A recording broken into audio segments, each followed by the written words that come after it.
Na našej základnej škole na Hôrke v Nitre sú žiaci vedení i k environmentálnemu cíteniu. Významne sa spolupodielali na víťaznom projekte Škola hore nohami, v rámci ktorého boli na našej škole umiestnené búdky pre chránené netopiere. Stali sa tak prvou základnou školou na Slovensku, ktorá sa aktívne zapája do ochrany týchto fascinujúcich cicavcov. Členovia spoločnosti na ochranu netopierov ich inšpekčnými kamerami pravidelne monitorujú. Naša spolupráca je veľmi dobrá. Zorganizovali pre nás akciu s názvom Noc netopierov. Deti tu zaujímavým i hravým spôsobom uviedli do problematiky ochrany netopierov na Slovensku a vo svete. Kto chce vidieť netopiera? Najväčší záujem bol o praktické ukážky odchytu netopierov do sietí priamo pred očami detí. Prvé, čo vyťahujeme von, sú krídelka.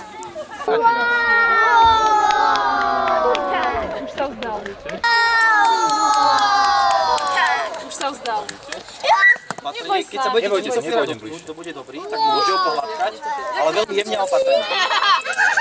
Odchytené netopiere boli za ich nadšeného výskotu opätovne vypustené do voľnej prírody. On uletí!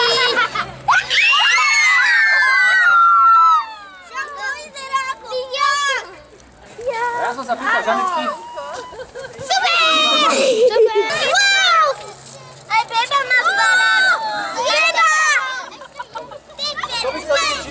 Zaujímavý a netradičný program zaujal nielen našich najmenších, ale aj okoloidúcich divákov. Naše reportérky v teréne boli zvedavé a na rozhovor si prizvali nielen zúčastnené deti, ale vyspovedali organizátorov tejto zaujímavej akcie. Ako dlho ochraňujete týchto nočných tvorov? Tak v podstate ochranou netopierov sa zaoberám už 5. rok, teda ako ja, ako osoba, ale v podstate spoločnosť pre ochranu netopierov, v rámci ktorej pôsobím, tak sa zaoberá ochranou netopierov od roku 1993. A vie netopier aj ublížiť? Netopiere vôbec nie sú nebezpečné, netopiere vôbec nie sú agresívne živočichy. Doteraz nebol zaznamenaný žiadny prípad, že by netopier nejakého človeka fyzicky napadol alebo nejakým iným štýlom mu ublížil. Páči sa vám táto akcia?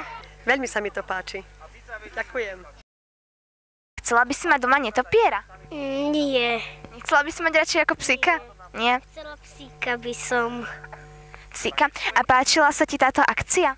Strašne, áno. A už si videla naživo aj netopiera? Áno. Áno, a kde? Raz sme videli v škôlke jedného. Škôlke? A takého, čo vám tam doniesli ukázať, alebo čo letel? Len letel tam bol. Sám? Neviem, ako sa tam objavil. Viete mi o tých netopierov niečo povedať? Naučili sme sa tu, že ich je tu veľa druhov na Slovensku a celkovo, že ich je veľa druhov, že sú rôzne veľkosti. Myslím si, že aj deťom sa to veľmi páčilo. Až tu mnohí pochopili, že príroda nie je len to zelené a stromami zarastené miesto, tam niekde za mestom, ale že je všade okolo nás.